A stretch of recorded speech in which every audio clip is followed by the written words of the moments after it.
요한복음 14장 1절부터 6절. 요한복음 14장 1절부터 6절까지 말씀 한 목소리로 공독하겠습니다. 너희는 마음에 근심하지 말라. 하나님을 믿으니 또 나를 믿으라.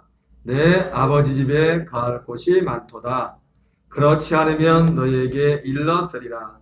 내가 너희를 위하여 거처를 예비하러 가노니 가서 너희를 위하여 거처를 예비하며 내가 다시 와서 너희를 내게로 영접하여 나 있는 곳에 너희도 있게 하리라. 내가 어디로 가는지 그 길을 너희가 아느니라. 도마가 이르되 주여 주께서 어디로 가시는지 우리가 알지 못하거늘 그 길을 어찌 알겠사옵나이까. 예수께서 이르시되 내가 곧 길이요 진리요 생명이니 나로 말미암지 않고는 아버지께로 올 자가 없느니라. 아멘. 할렐루야. 오늘 요한복음 14장 1절부터 6절까지 본문의 중심으로 거처를 향하는 길에서 만나는 세 가지 질문. 거처를 향하는 길에서 만나는 세 가지 질문이라는 제목으로 하나님의 말씀을 전하도록 하겠습니다. 오늘 예수님은 요한복음 14장 1절 6절에서 특별히 예수님이 거처를 예비하여 오시겠다고 말씀하고 있고 와서 너희를 내게로 영접하여 나 있는 곳에 너희도 있게 하리라 하고 말씀하셨습니다. 여러분, 예수님 믿는 것은 요한복음 12장에 보면 우리가 예수님을 영접하는 것, 우리에게 어떤 결정권이 있는 것처럼 보이지만 맞죠? 우리에게도 결정권이 있죠. 우리에게 어떤 결정을 해야 됩니다. 예수님 믿는다는 것은. 그러나 우리에게도 결정권이 있지만 예수님 믿는 것에서는 우리에게만 결정권이 아니라 하나님이 결정을 해주셔야 됩니다. 하나님이 어떤 의미냐면 우리가 예수님을 믿는다고 하지만 우리가 바른 믿음에 서지 않으면 하나님이 나는 믿는다고 하지만 하나님이 우리의 믿음을 여기다 이 말씀도 보죠. 우리도 주님을 영접하려면 우리도 주님을 결정을 해야 되지 않습니까? 결정을 해야 주님을 영접하는 것처럼 예수님도 내가 너희를 내게로 영접한다고 하는데 주님도 얘를 영접할 것이 많고진지 예수님도 결정을 하셔야 된다. 그냥 영접하는 게 아니라고. 우리도 누군가를 영접할 때 사람도 그렇고 예수님을 믿는 것도 그렇고 우리가 어느 기간에 결단을 하고 결정을 하고 예수님을 믿기로 결정을 하지 않습니까? 그런 것처럼 하나님 입장에서도 예수님 입장에서도 우리를 결정하시고 얘를 받아줘야겠다. 아무나 받아주는 게 아니라 받아줘야겠다. 이것은 마치 이 예수님이 거처를 예비하여 와서 하는 이 역사는 이 땅에 지금 우리가 이 땅에 육신을 입고 있을 때 예수님 재림하기 전에 일어나는 일들입니다. 그런데 이 장면을 가만히 보면은 마치 마태복음 7장에 나오는 예수님의 마지막 날에 다른 다음에 다 주님 내가 믿습니다. 주님을 믿어서 이렇게 했습니다. 근데 주님을 모른다고 했지 않습니까? 그런 것처럼 지금도 예수님께서 나는 예수님을 믿는다고 말하지만 예수님 입장에서 볼 때 아직 우리를 예수님이 영접하지 않은 상태일 수도 있어요. 거처를 예수님 입장에서 영접해야 된다잖아요. 이 말은 사실은 이걸 그대로 가지고 가면은 요한 14장 1절 6절을 그대로 가져가면 주님에게 영접한다 했습니까? 그 거처 안에서 그대로 살면 그 안에서 계속 가면 마태복음 7장의 마지막 날에 그날 주님과 함께 영원 천국에 들어가는 거예요. 그 안 여기서 살아갈 때. 다른 말로 말하면 어떤 면에서 말하면 그 마태복음 7장에 나온 그 사람들은 이 땅에 있을 때 거처 밖에 있었다는 거예요. 거처 밖에서. 따져보면 논리적으로 따져보면은 왜냐하면 이 거처 안에 이 거처에 우리는 반드시 들어가야 됩니다. 이 거처는 지난번 말씀드렸지만 눈에 보이는 게 아니에요. 보이는 거처가 아닙니다. 눈에 보이는 거처가 아니라 약속대로 다시 오시는 부활의 영으로 다시 오시는 오늘 예수님이 말씀한 것처럼 그 예수님 자신 그리스도 그 자신을 말하는 겁니다. 그 거처. 지난 말했던 것처럼 고린도서 1장 13절 14절 말씀했지만 그의 사랑의 아들의 나라 보이지 않지만 이 세상에 속하지 않지만 우리 예수님께서 내 나라는 이 세상에 속하지 않았다고 했죠. 그죠? 이 세상에 속하지 않은 주님의 나라. 근데 그 주님의 나라가 부활의 영으로 오신 주님 그 자신이 주님의 나라예요. 주님의 나라. 각 개인에게. 그래서 우리는 반드시 이 거처 안에서 죄사함도 있고 거처에 들어가야만 그 거처 안에 생명을 얻는 거듭남도 있고 거처 안에서.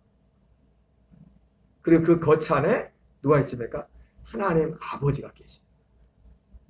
그래서 내가 곧 길이요 진리요 생명이니 나로 말미암자 거는 아버지께로 갈 자가 없다 이렇게 말씀했어요. 그죠? 그래서 전에 말씀을 드렸지만은 바로 예수님께서 우리가 이 거처로 갈 수 있는 길을 만드셨다고 예전에 3일반 예배 때 우리가 성경을 보면서 같이 확인을 하지 않습니까? 예. 그래서 그러한 길을 따라서 우리가 그 과정을 겪어서 눈에는 보이지 않지만 그 과정을 겪는 겁니다. 그 과정이 우리 안에서 영적으로 일어나는 거예요. 영적으로. 우리가 그 거처 안에 들어간다는 거예요.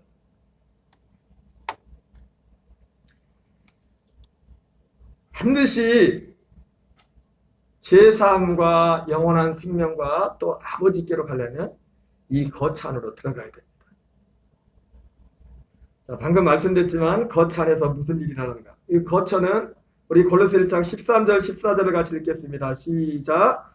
그가 우리를 흑암의 권세에서 건져내사 그의 사랑의 아들의 나라로 옮기셨으니 그 아들 안에서 우리가 속량한 것 제사함을 얻었도다. 여기 보면 그의 사랑의 아들의 나라, 그 아들 안에서 이렇게 말하고 있는데 똑같은 겁니다. 그의 사랑의 아들의 나라가 누구냐면 그 아들 안입니다. 그 아들이 누굽니까? 예수님. 육체로 오신 예수님이 아니라 죽으시고 부활하고 승천하셔서 약속대로 다시 오시는 거처를 준비해서 오시는 그분. 그러니까 그분 자신이 예수님 거처를 준비해서 온다고 했는데 거처가 준비된 거처가 누구냐면 부활의 영, 예수님 자신이 거처예요.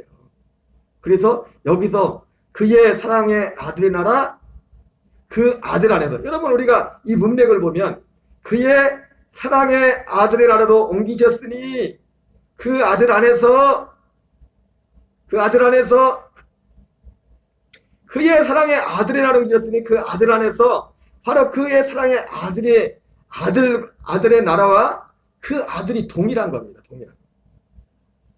그 아들 예수 그리스도가 부활의 영으로 오시는 그분이 그의 사랑의 아들의 나라예요. 그분 자신. 그리고 그 안에서 우리가 속량 곧 제사함을 얻었더라. 이것은 곧 거처가 동일한 의미라고 했어요.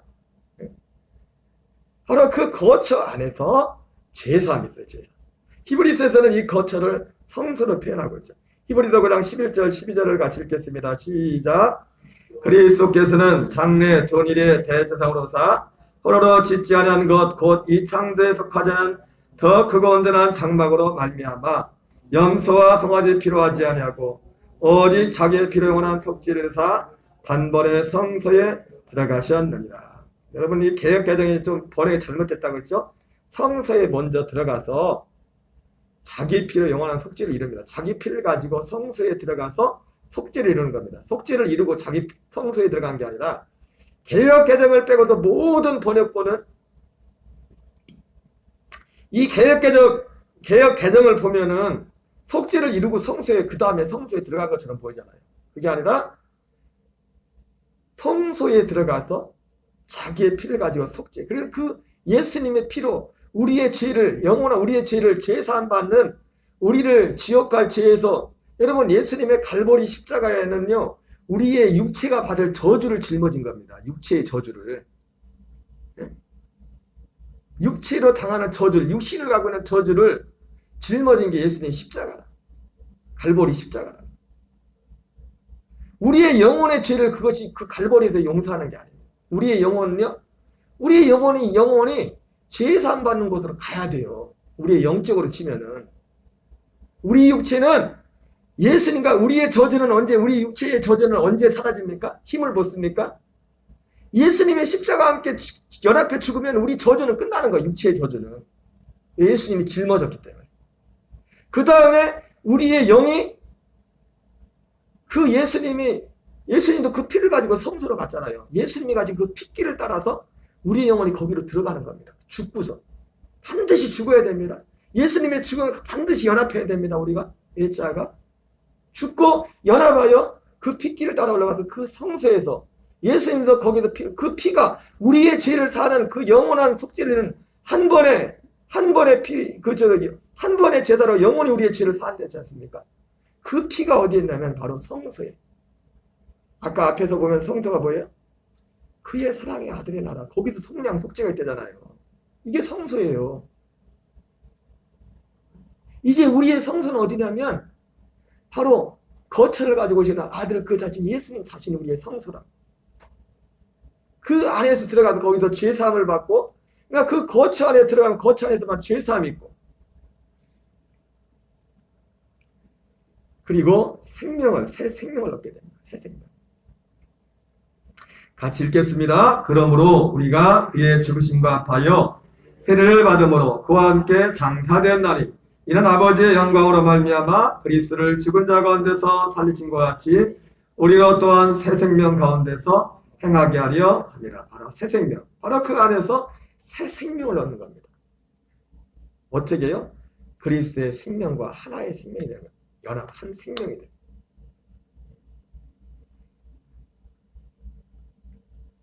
전 아들의 생명, 우리의 생명은 다른 생명인데 하나의 생명이 돼버리는 거예요. 이건 신비로운 거죠. 그의 부활과 바로 연합한, 같은 모양 연합한 자가 되는 겁니다. 그래서 우리가 이 새 생명을 얻는 동안 부활과 연합한다는 게, 이 부활과 연합함으로 우리도 예수님과 같이 부활할 수 있게 되는 거예요. 나중에 이 부활의 생명 가운데 살아갈 때. 이것은 새 생명을 얻는다는 것은 여기 다른 표현으로 되어 있죠. 그의 부활과 같은 모양으로 연합한 자가 된다. 여러분, 어차피 이 육신은요, 일회용입니다. 우리 일회용. 다시는 이게, 우리 인생이 이 땅에서만 끝이지, 다시는 우리는 다시 이 몸을 입을 수가 없어요. 우리의 소망은 이 낮은 몸을 하나님과 같이 썩지 않을 그 몸으로 부활하는 그것이 우리의 최고의 소망입니다. 이 몸이 아닌 예수님이 부활하신 그 몸과 같은 죽지 않는, 썩지 않는 영원. 아마 장권사님이 부활을 하면은, 장권사님 맨날 하지 보니까 누구야?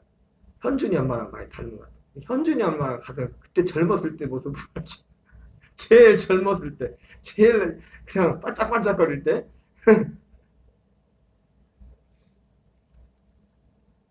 자, 그리고 이 거처 안에는, 거처로 들어가야만 그 안에 아버지가 계십니다. 그 거처 안에.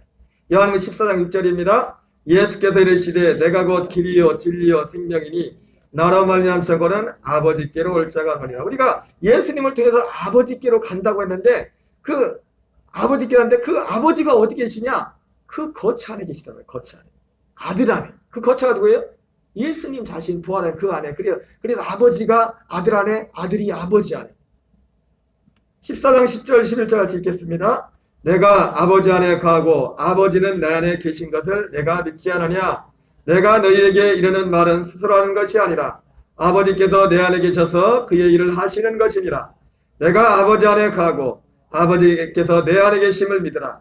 그렇지 못하겠거든 행하는 그 일로 말미암아 나를 믿으라.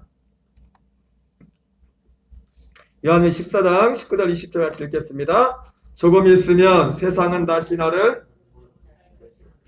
너희는 나를 버리니 이는 내가 살아있고 너희도 살아있겠습니다. 그날에는 내가 아버지 안에 너희가 내 안에 내가 너희 안에 있는 것을 너희가 알리라. 예. 바로 그 거처 안에 아버지도 계시죠. 아버지.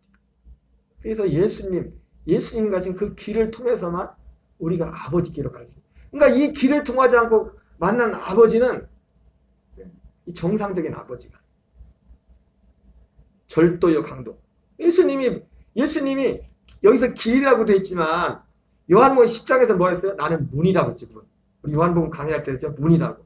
이 문을 통하지 않고는 다 절도요 강도를 했지 않습니까? 이러한 과정을 보이지 않지만 이러한 과정을 거치지 않고는 모든 것들은 절도요 강도. 얼마든지 귀신들이 미혹할 수 있어요.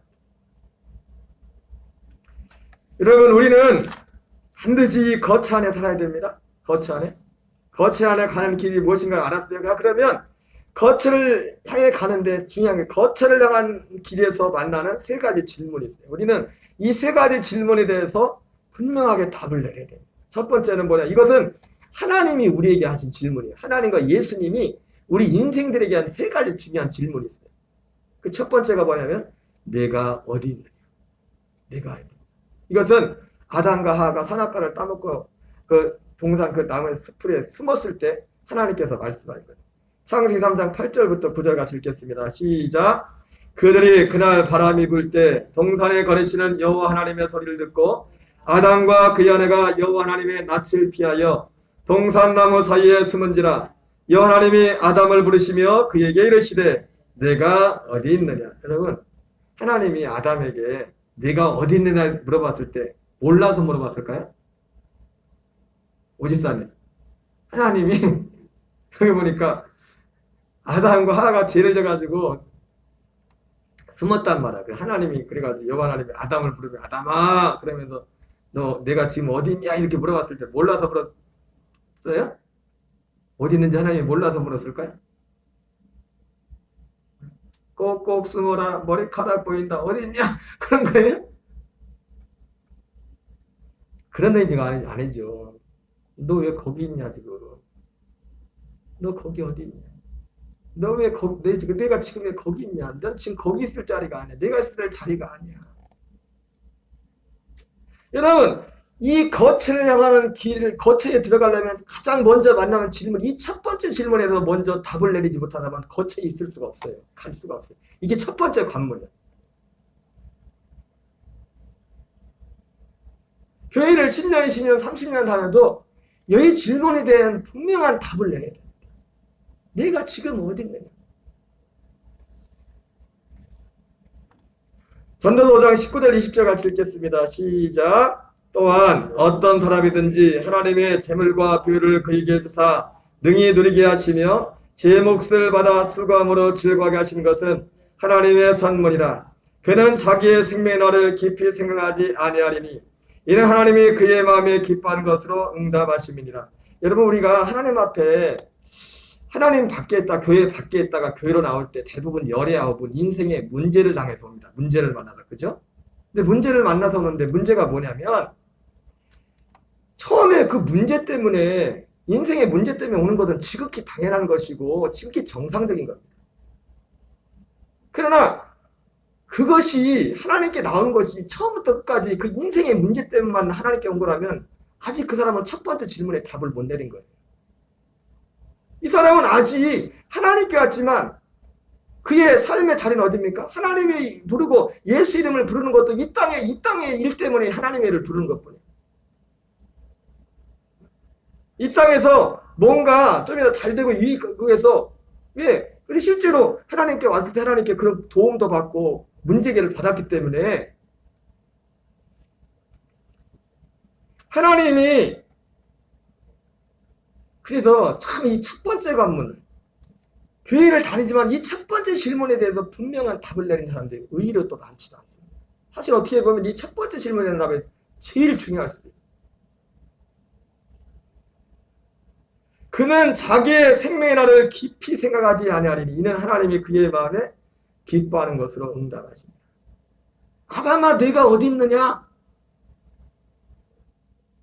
우리가 있어야 될 자리는 정말 하나님 앞에 하나님이 주인된 그 자리에 있어야 돼요. 너희는 먼저 그의 나라와 그 일을 구하는 것처럼 그 마음의 중심, 우리 안에 실제로 그 갈망이 있어야 돼요. 여러분, 제가 자주 말씀드렸지만 가난한 사람이라고 예수 잘 믿고 부자라고 예수 못 믿는 게 아닙니다. 가난한 사람 중에도 세상으로 마음이 가난하지 않은 사람, 여러분, 하나님을 마음이 가난한 게 뭡니까? 물질적으로 가난하다고 그 사람이 꼭 가난한 건 아니에요. 마음이. 이게 뭔 의미예요? 물질적으로 가난하지만 더 가지려고 막 바둥바둥. 지금 물질이 없을 뿐이지 그 사람은 마음이 가난한 사람이 아니라 심령이. 그러나 돈을 많이 아브라함처럼 많이 가지고 있어도 돈에 대해서 별로 있어서 그러겠지만은 거기에 대해서 그 돈으로 만족할 수 없고 세상의 물질로 만족할 수 없고 하나님을 구하는, 심지어 이것을 다 버릴지라도 하나님을 얻으면 하나님을 얻겠다는 그런 마음에 갈망 있는 사람, 부자일지라도 그 사람이 하나님 볼 때 진짜 마음이 가난한 자입니다. 마음이 가난한 자. 우리가 있어야 될 자리가 하나님이 우리에게 영혼을 사모하는 마음을 주어요. 그는 자기의 생명날을 깊이 생각하지 아니하리니 이는 하나님이 그의 마음에 기뻐하는 것을 응답하시며 대부분의 사람들은 오직 기뻐하는 게 뭡니까? 이 세상에 우리 육신과 관련된 여전히 그것만 기뻐합니다. 그것만을 구하고 그것만이 목적이 되고 하나님이 지난 2주 전인가 3주 전에 제가 설교에서 이 말씀을 말씀드렸지만 하나님 주시는 겁니다. 이 사람들은 착각합니다. 야 하나님 내가 원하는 걸 주나 하나님 나를 사랑한다. 근데 하나님이 줬을지라도 하나님이 준 그게 내가 뭔지를 알아야 돼. 물론 큰 의미에서는 하나님의 사랑입니다. 그러나 하나님이 정말 우리에게 주시고자 하는 건 뭐냐면 이 거처에 들어가서 그 아들의 생명 안에서 사는 그 생명을 주기로 합니다.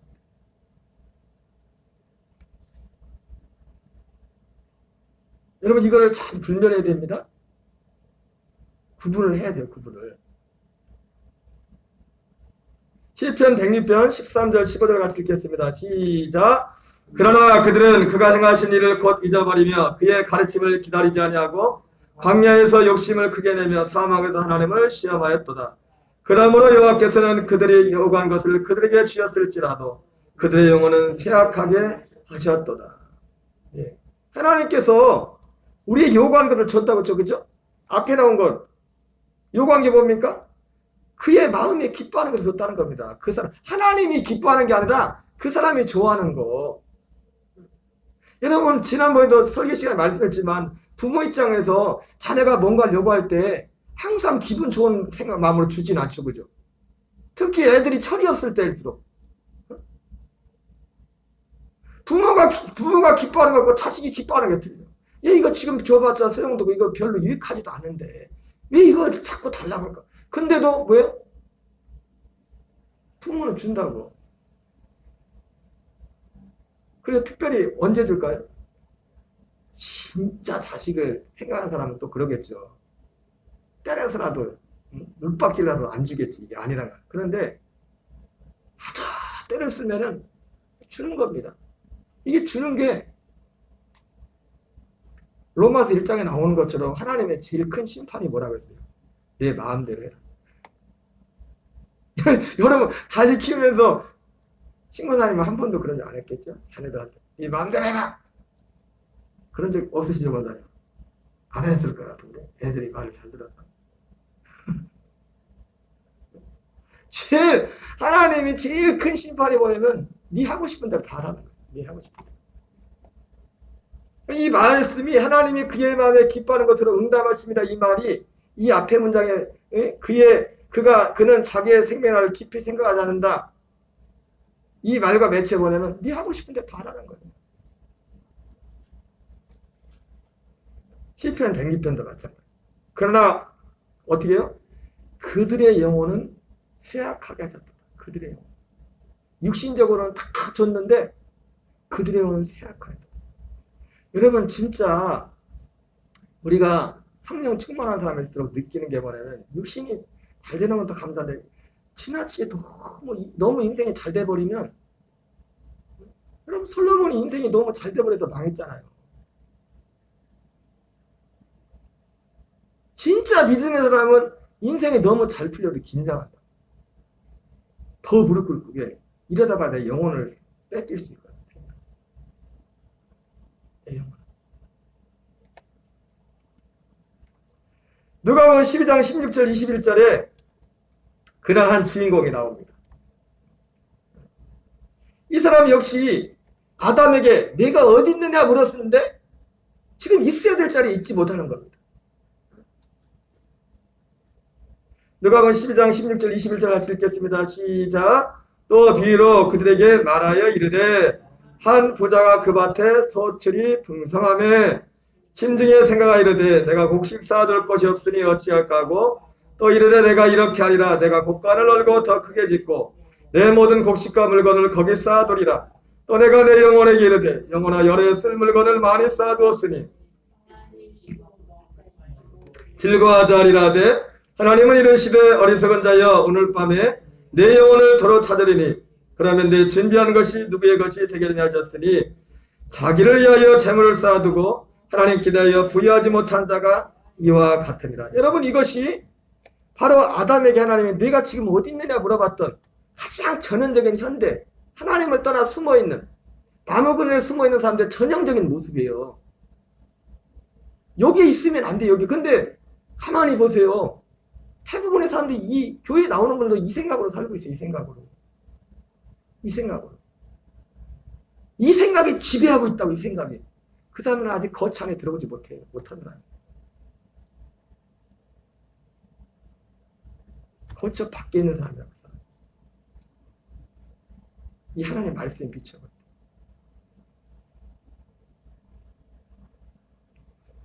좋은 집, 좋은 차를 타고 좋은 차 타지 말라는 얘기가 아니라 필요에 따라 탈 수 있는 건데, 집을 살 수 있는 건데, 문제는 뭐냐면 이것 자체가 삶의 목적이 되고 여기에 다 매여가지고. 여러분, 우리는 일이 너무 세상에 잘 돼도 불안할 줄 알아야 됩니다. 예? 이게 진짜 하나님 아들이에요? 세상 일로 너무 잘 풀려도 물론 그거를 시대대로 그 하나님 일을 해서 탁탁 쓰면 좋겠지만 그렇지도 않고 그러면 우리는 일단은 더 일이 잘 될수록 뭔가가 막 풍성해질수록 이 문제가 뭐예요? 소출이 풍성하네. 사람들은 소출이 풍성한 게 소원인데 소출이 풍성해서 문제가 됐어요. 소출이 풍성한 게 문제가 아니라 사람이 문제지. 아브라함은 풍부해도 아브라함은 문제가 안 됐잖아요. 예, 그거에 연연하지 않았습니까? 그것 가지고 그 풍성함 가지고 자기 저기 하게 하고 오히려 다른 사람들 일자리 창출하고 사람들 돕고 그 사람은 뭐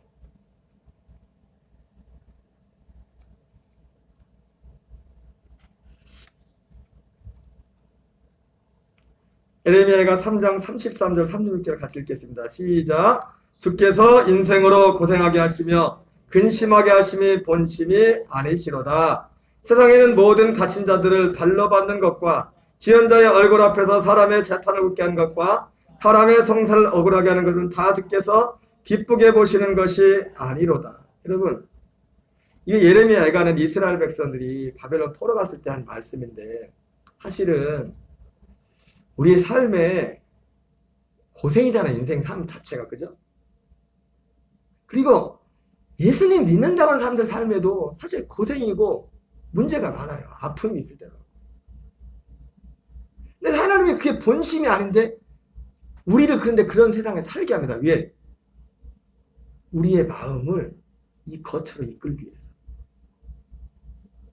내가 원하는 대로 내가 기뻐하는 데 다 돼버리면 거기에 눌러 앉아있다가 거쳐서 들어갈 기회를 얻지 못하는 거예요. 아까 전도세 하는 것처럼 자기 마음에 기뻐하는 것을 하나님이 주십니다.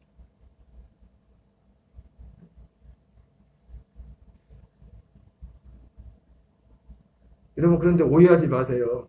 유기성 목사님이 그런 간증하더라고요. 자기는 옛날에 주님 한 분이면 충분하면 이 고백을 못했대요. 주님 한 분입니다. 충분합니다 하면 하나님이 다 뺏어갈 것 같아요.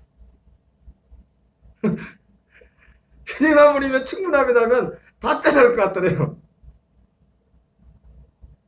그럴 수 있겠죠. 그죠? 우리 마음에 그죠? 그런 생각은. 예수님 한 분이면 충분합니다. 유기성 목사님이 그랬더라니까. 예수님 한 분이면 충분합니다를 예전에 잘 고백을 못했대. 그러면 다 뺏어갈 것 같아. 그래, 나는 충분하지. 그건 아닙니다.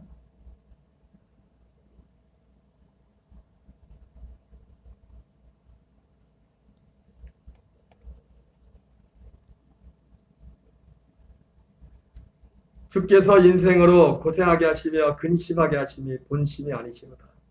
세상에 너무 억울한 일이 그런 일들이 너무 많아요. 우리 성은이가 걔는 뭐 생각이 좀 특이한 안 해도 할 생각은 아니지만은 남들 안 날 걱정들을 생각들을 많이.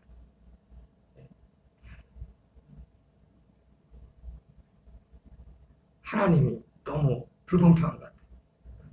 나는 목사님 아들로 태어나서 그래도 예수 믿을 기회들이 그래서 많이 있는데 다른 사람들은 왜 기회가 그러냐고. 이거 뭐가 불공평하다고.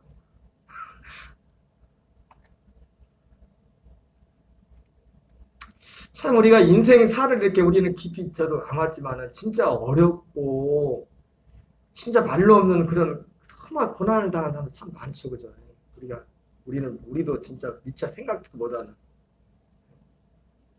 근데 하나님께서 본심이 아님에도 불구하고 인생들을 그 안에 놓는 이유가 뭐냐면 그걸 통해서 우리를 이 땅에 정이 떨어져야 돼.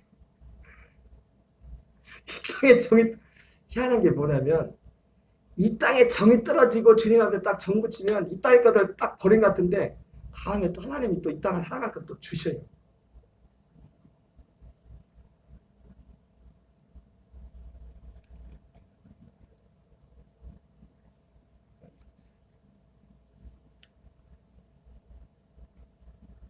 하나님께서 그래서 하나님이 그래서 사랑하시는 사람들에게 그래서 하는 게 뭐냐면 우리의 그 자리를 내가 지금 어디 있느냐 이걸 알게 하고 이걸 생각하게 하기 위해서 우리에게 징계를 주는 겁니다. 여러분 우리가 단순히 교회에 나오고 목사님 저도 그렇습니다. 평생 목사로서 목사가 목회하고 설교한다고 해서 꼭 그 사람이 거처 안에 있을 수 있다고 보장할 수는 없는 거예요. 얼마든지 직업으로 얼마든지 습관적으로 할 수 있는 거라. 이 예수님의 생명과 관계없이 얼마든지 할 수 있다. 그게 마태복음 7장에 나오잖아요. 주의 이름으로 그것과 관계없이 귀신도 쫓고 병자도 고치고 능력도 행하고 나오잖아요.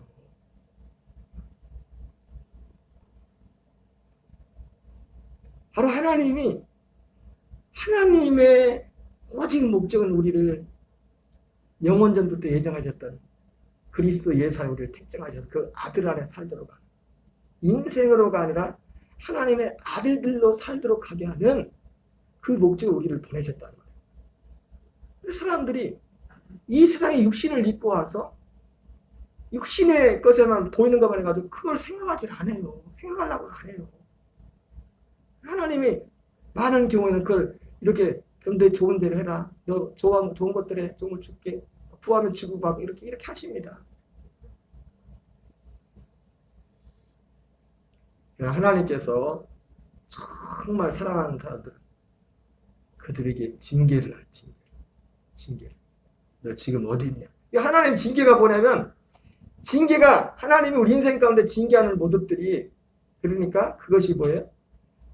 아담에게 하나님이 질문했던 첫 번째 질문인 거예요. 너 지금 너 왜 거기 있냐? 우리 인생의 문제를 통해서 너 왜 지금 거기 있냐? 그런데도 어떤 사람들은 평생을 의도 터지면서도 그거를 못 깨닫는 사람들이 있어요. 여전히 세상의 미련만 가지고 아직 세상만 향해서 하나님도 알아요. 세상에서 우리가 뭘 필요한지를 모르는 게 아니에요. 근데 어쨌든 우리 거기만 미련을 가지고 히브리서 12장 10절 11절 같이 읽겠습니다. 시작. 그들은 잠시 자기의 뜻대로 우리를 징계할거니와 오직 하나님은 우리의 유익을 위하여 그의 거룩하심에 참여하게 하시느니라. 무릇 징계가 당시에는 즐거워 보이지 않고 슬퍼 보이나 후에 그로 말미암아 연단받은 자들은 의와 평강의 열매를 맺느니라. 하나님이 참 그래도 사람이 그런데 참 그건 있습니다. 사람이 고난을 당한다고 다 깨닫는 건 아니에요. 죽음 직전에 갔다 와도 못 깨닫는 사람들은 못 깨달아요. 참 하나님 깨닫는 게 깨닫는 것 자체가 그러니까 어떤 면에서 하나님의 은혜예요. 엄청난 징계를 받아도 못 깨닫는 사람이 있고 특별한 징계가 없는데도 그 안에 그거를 정말 갈망함으로 깨닫고 그걸 얻는 사람이 있어요. 아까 말씀드린 것처럼 가난하다고 예수 꼭 잘 믿는 것도 아니고 부자라고 예수 못 믿는 게 아니라 그 말이 그런 뜻이. 그러나 어쨌든 하나님께서는 그래도 이러한 상황에서 너 지금 어디 있느냐 이거를 어떻게 말씀하시냐면 우리의 인생의 고난 문제를 일으켜가지고 그걸 그 말씀하시는 겁니다. 너 지금 왜 거기 있냐? 너 왜 지금 거기서 있냐? 너 지금 거기 있으면 안 돼. 너는 지금 거기 있으면 안 돼. 아담에게 하나님이 아담아 내가 어디 있느냐 이렇게 말한 것은 하나님이 몰라서가 아니라 너 아담 너 왜 거기 있냐? 넌 거기 있으면 안 돼. 넌 거기 있으면 안 돼. 그렇게 말씀하시는 거란 말이에요. 그래서 여기 보니까 이 징계를 통해서 어느 게 오직 우리의 이익을 위하여 거룩하심에 참여하게 된다. 거룩하심에 참여하게 된다. 여러분, 이 거룩함은요, 그 거처 안에만, 아들 안에만 있어요. 아들 안에만. 아버지 안에만. 아들 안에만 이 거룩함이 있다. 의와 평강의 열매는 그 아들의 생명 안에만, 그 하나님 아버지 안에만 있다. 그 안에 들어가야 돼. 그 안에. 그 안에. 그러니까 그 안에 들어가려면 첫 번째 그 질문에 우리에게 분명히 답을 해야 돼. 내가 지금 어디 있느냐? 목사가 전화도 안 받고 신방을 가서 막 피하고 사람들이 이럴 때도 그렇다. 아담하고 똑같은 거예요. 왜 거기 있냐고. 지금 거기 어떤 사람은 문제를 만나도 못 깨닫는다니까.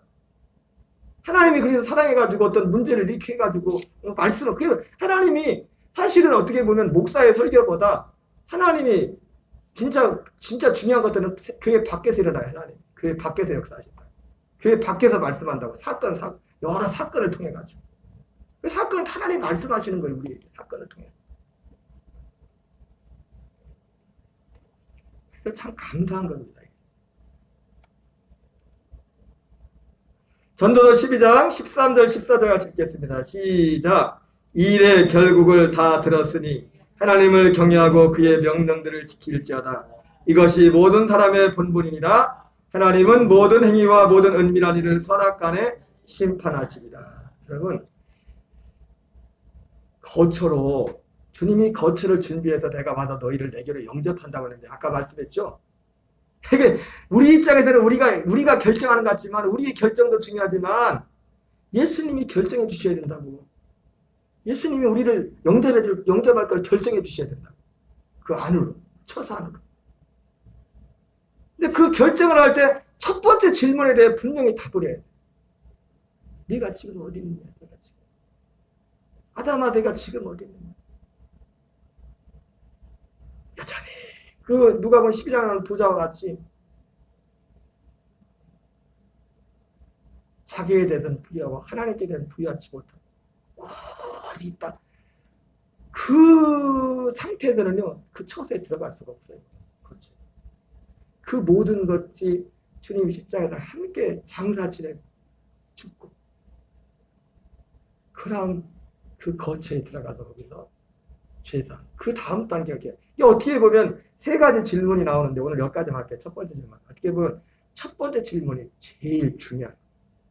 다음에 나오는 두 가지 질문도 대단히 중요한데, 이 첫 번째 질문에 대해서 정말 진지하게 이게 바로 뭐냐면 자기의 생명의 나라를 깊이 생각하는 거예요. 집사님이 되고 권사님이 되고 장로님이 되고 심지어 목사님이 됐는데도 자기 생명의 나라를 깊이 생각하지 않는 분들이 너무 많아요. 어제 교육자 일을 하고 식사를 하다가 뭔 얘기하다가 건강검진 갔다 온 얘기를 했어요. 뭔 얘기하다가 그 얘기를 하다가 무슨 얘기까지 나왔냐면, 제가 서울 올라가기 전에 한 3일인가 4일 동안 거의 일주일 정도 태어나서 그렇게 고열이 나는 게 처음이에요. 39도 40도 그렇게 열이 안 내려가요. 현대병원 가서 검사를 했는데 지금 모르겠어요. 척수에서 모두 뺀 것 같기도 하고, 참 밑에 이렇게 막 구부리고도 막 빼기도 하고 뭘 찍었는데, 검사장에는 뭐 또 시커먼 게 보인다고 해가지고 또 시커먼 게 보인다니까 시커매가지고, 여기 현대병원에서는 그렇잖아요. 그래가지고 큰 병원 가보라 해가지고 이제 광주 전남대 병원에 갔어요. 어제 식사를 하면서 뭔 얘기를 하다가 목사님, 같이 식사하는 목사님도 그랬어요. 제가 갔다 그때 무슨 기도한지 아냐고. 제가 무슨 기도했을까요? 오집사님 아직 검사는 안 했어. 근데 현대병원에서는 뭐 시커먼 게 보인다고, 또 우리 교인들이 목사님이 시커먼 게 보인다, 암인지 모른다, 막 또 그런 얘기더라고. 또 우리 막 그렇게 퍼졌을 텐데. 그리고 광주에 갔는데 응급실에서 이제 기다리고 있었죠. 병실도 말 안 나가지고 응급실에서 이제 기다리고 한참 기다려서 검사를 맡았는데, 가서 제가 기도는 딱 한 가지 기도를 했어요. 무슨 기도를 해왔어요? 오집사님은 뭔 기도했을 것 같아요? 만약에 그 상황에서. 눈만 깜빡하고 있을 거야.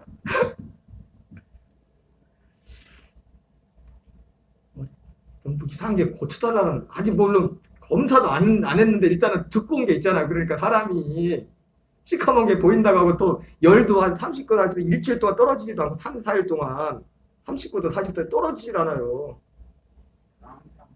감사합니다. 와, 주여. 따봉입니다. 근데 나는 마음의 기도가 딱 한 가지만 나오더라고요. 왜 그런 기도했는지 모르겠어. 아주 검사도 안 했는데 제대로. 아버지, 주님 앞에서 잘 쓸 수 있게 쓸 준비를 잘 하고. 그 기도 있다니까.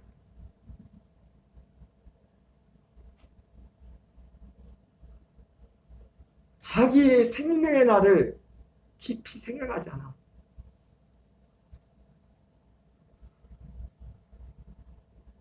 아담아, 내가 지금 어디 있느냐? 너 왜 거기 있냐? 이 첫 번째 질문을 통과해야 그 다음 질문을 통해서 우리가 그 거창으로 들어가요. 그림으로 따진다면 그런 거예요. 물론 이 거창에 들어가는 성령의 역사죠. 이 역사지만은 이러한 내용들이 들어가는 거예요. 이러한 내용들이 영적으로. 그러니까 우리가 그래서 아까도 말씀했지만은, 그러니까 우리가 전도도 그렇고 교회를 사람을 무조건 데려와서 또 될 문제도 아니에요. 그 인생에 깨닫지를 못하면, 본인이 저거하지 않으면 와도 소용없어. 사실은 왔다 갔다만 하는 거지. 하나님이 이러한 마음이 생기도록 환경을 통해서 역사를 해주셔야 돼. 뒤집어 놔야 돼. 뒤집어 놔야 돼. 여기서 뭐 쫙 은혜가 그 사람이 바뀝니까? 그게 쉽게? 사람이 쉽게 바뀌다고 은혜 좀 받았다고. 사람이 그렇게 만만하지가 않습니다. 좌충우로 완전히 박살나도 못 깨닫는 사람도 있는데, 어떤 사람들은 죽을 때까지 깨닫지 못하는 사람들도 있는데, 쉽지가 않아요. 그래도 하나님이 아까 말씀했던 것처럼 하나님이 정말 사랑하는 자들은 아들과 같이 징계한다고 했어요. 목적은 뭐예요? 거룩함에 참여하게 한다. 의와 평강의 열매를 맺게 한다.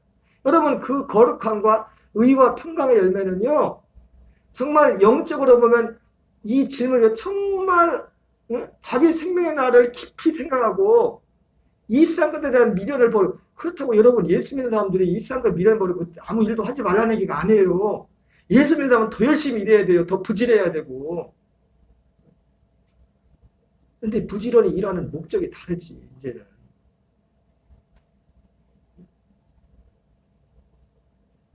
근데 이 1단계, 이 첫 번째 질문에서 걸리는 사람들이 많아요. 이 첫 번째 질문. 이게 진짜 이 첫 번째 질문이 해결돼야 그 다음도 있는 겁니다. 예수님이 온전한 데 나가랬잖아요. 히브리서에서. 이게 그리스도의 초보예요. 이 첫 번째 단계. 첫 번째 질문에 바로 응답하는 그리스도의 초보라고 했죠. 우리가 기도할 때 이런 기도를 해야 돼요. 될 수 있으면 어려움 안 당하고 깨달으면 좋겠죠. 그죠? 일단 그렇게 기도해야 돼요.